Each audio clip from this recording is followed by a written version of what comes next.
Alors c'est vrai qu'ici on est plutôt une terre de voile. À Saint-Gilles-Croix-de-Vie, on a plutôt l'habitude d'accueillir les grandes courses de voile, les grandes compétitions sportives.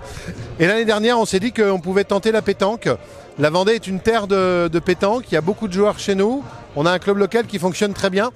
Et on a tenté le pari des Masters de pétanque l'année dernière, qui a extrêmement bien fonctionné. Et donc forcément, on s'est dit qu'on allait recommencer cette année. Ouais, on a mis 400 places en plus, on a une tribune de 1600 places et on a refusé à peu près 300 personnes. Donc ça veut dire que c'est un sport populaire, je pense que tout le monde joue à la pétanque, chacun s'identifie à ce sport. Et on a des champions qui sont extrêmement sympas, extrêmement disponibles. Et donc forcément, c'est une vraie communion entre le public, entre les champions.